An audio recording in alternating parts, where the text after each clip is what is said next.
একবার এক সিংহ পানি পান করার জন্য একটি পানি প্রবাহের নিকট গেল, যাকে ইংরেজিতে বলে স্ট্রিম। এটা পানি প্রবাহ বলতে এরকম বোঝায়, ওই যে আমরা ক্ষেতের মধ্যে যেমন মেশিন দা পানি দেয় না, ড্রিপ মেশিন বলি, যে পানি যে যাইতে থাকে ড্রেন দা, এমনেরই পানি প্রবাহ, যেটা উপরের দিক থেকে নিচের দিকে আসতে থাকে, ঝর্নার মতো আর কি। উপরের থেকে নিচের দিকে পানি নামতেছে। ওইখানে সিংহ গেছে পানি পান করার জন্য। সিংহ উপরের স্তরে পানি পান করতেছে। এমন সময় সিংহ দেখে নিচে একটা ল্যাম্প মানে বেড়া শাবক, অর্থাৎ বেড়ার বাচ্চা, একটা ল্যাম্প পানি পান করতেছে। সিংহ দেখে ল্যাম্বে, অর্থাৎ ওই ভেড়ার মানে মেষ শাবকটা, যেটা ভেড়া বাচ্চা, ওটাই নিচে পানি পান করতেছে। সিংহর ওই ভেড়াকে দেখার পর খাওয়ার চিন্তা করলো, যে ওরে আমি গিল্লা খেলাম।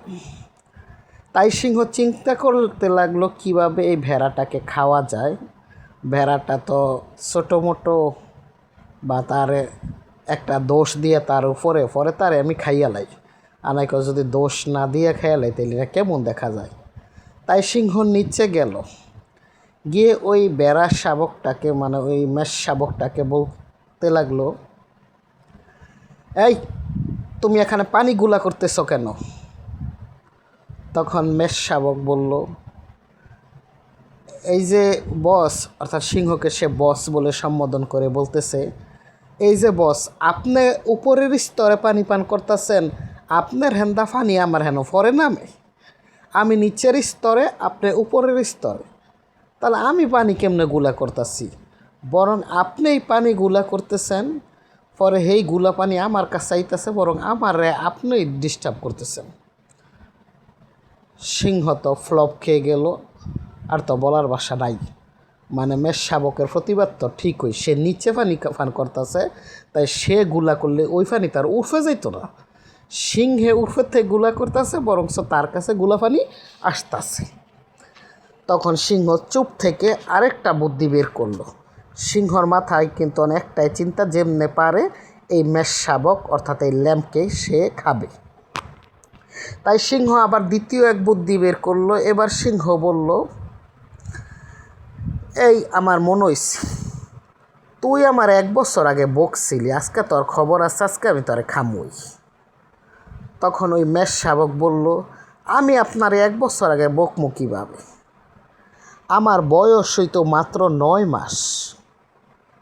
এবার তো সিংহ আরও হা কইরা তাকায় রইল। সিংহ তো আরও বোকা হয়ে গেল, এবং মেষ শাবক তো আরও তর্ক করতে লাগলো, 9 মাসের বাচ্চায় কীভাবে 1 বছর আগে কাহিনী করব? আমার বয়স হইতে 9 মাস। এবার সিংহ তো আরও ফ্লপ খেয়ে গেল। তাই সিংহ তৃতীয় বুদ্ধি বের করলো। বের করে সে বলল, তাইলে তোর বাহে বোধহয় আমারে বকছে, আজকা তোর বাহের প্রতিশোধ তোরও ফেলুম। এই বললে সিংহ বেড়া শাবকটাকে মানে মেষ শাবকটারে খাওয়ার অধিকার পেয়ে লাইল। এই বলিয়া সে ওই ভেড়া মানে মেষ শাবকটার উপর ঝাঁপিয়ে পড়ল এবং তাকে খেয়ে ফেলল। এই গল্পটা আমার বলার উদ্দেশ্য হয়েছে এই, এখানে সিংহ যেমন মেষ শাবকটাকে খাইতে চায় ভেড়াটাকে, তাই সে বিভিন্ন কুবুদ্ধি বের করলো। প্রথমে বলল, তুই ফানি গুলা করতাছস, কিন্তু মেষ শাবক এজন প্রতিবাদ করছে যে আমি গুলা করলে তার আমনের কাছে যায় না। তারপর হ্যাঁ দ্বিতীয় বুদ্ধি বের করলো, যে তাইলে তুই আমার 1 বছর আগে বকছস। তখন যখন মেষ শাবকটাই বলছে যে আমার বয়স 9 মাস, তখন সে বলল, তাইলে তোর বাহে বকছে। এই বললে সে খেয়ে লাইল। তার মানে সিংহ 3টা ক্লু দিল, কারণ সিংহর চিন্তা হয়েছে খাওয়া, তাই কোনো না কোনোভাবে তার উর্ফে অন্যায় দিয়া তারে খাইব। এই গল্পের উদ্দেশ্য আমার এই, যে ঠিক তেমনি আল্লাহর সাথে ইবলিশ শয়তানে বইলে এসছে যে আমি আপনার বান্দাদের ধোঁকা দিব, তাদেরকে আমি ধোঁকা দিব, তাদেরকে আমি আপনার থেকে দূরে রাখব। তাই শয়তান সবসময় আমাদেরকে ধোঁকা দিতে চায়, সে আমাদের বন্ধু না, কোনো না কোনোভাবে আমাদেরকে ব্যস্ত রেখে নামাজ থেকে দূরে রাখতে চায়। কোনো না কোনো একটা মানে একটা কিছু আমাদের কাছে উপস্থাপন কইরা থুইয়া দেয়, যার ফলে আমরা নামাজ পড়তে পারি না। এক এক রূপে এক এক, কারো ওরে সেইভাবে ব্যস্ত রাখে, কাউকে ওইভাবে ব্যস্ত রাখে, কাউকে সেইভাবে ব্যস্ত রাখে। এমনভাবে সে বিভিন্নভাবে ব্যস্ত রাখা বা বিভিন্ন কিছু মনের ভিতরে সৃষ্টি কইরা, আরে নামাজ পড়লো কয়দিন পরেরটা পড়বি, কালকা পড়বি, এই করবি সেই করবি, মানে ওই আমাদের চরম শত্রু, ওই আমাদের ধোঁকা দিতেই চায় বিভিন্নভাবে। তাই সে ধোঁকা দেওয়ার জন্য বিভিন্ন খোঁজে। একটা জিনিস লক্ষ্য করেন, বিভিন্ন হুজুরে বা বিভিন্ন হাদিসে আছে যে প্রতিদিন যে লা ইলাহা ইল্লাল্লাহ 100 বার পড়ব বা জিকির করতে করতে যায় মুখ তার ঠোঁট জিহ্বাকে তরতাজা রাখবো, সে হাসতে হাসতে পরপারে জান্নাতও যাইব না। এখন আমাদের প্রশ্ন হইল, আমরা কি প্রতিদিন জিকির করি? 100 বার জিকির করতে পারি? সুবহানাল্লাহ, আলহামদুলিল্লাহ, লা ইলাহা ইল্লাল্লাহ, আল্লাহু আকবার, এই জিকিরগুলো কি আমরা 100 বার করে করতে পারি? করতে পারি না। কারণ ইবলিস শয়তান আমাদেরকে ভুলাইয়া রাখে। আমাদেরকে কেমন ভুলাইয়া রাখে যে আমরা খাওয়ার সময় বিসমিল্লাহির রহমানির রহিম ওই বলতে আমাকে মনে থাকে না। তার মানে ইবলিস শয়তানের কাজ হয়েছে আমাদের কোনো না কোনোভাবে ধোঁকা দেওয়া, আমাদের কোনো না কোনোভাবে ভুলাইয়া রাখা, ইবাদত থেকে দূরে রাখা, আমাদেরকে বিভিন্নভাবে বিভিন্ন অসোয়াশা দিয়া, অর্থাৎ বিভিন্নভাবে বিভিন্ন ব্যস্ত রাখা, বিভিন্ন কিছু মনের ভিতরে সৃষ্টি কইরা আমাদেরকে কীভাবে জাহান্নামে নিতে চায়, এইটা হয়েছে তার উদ্দেশ্য।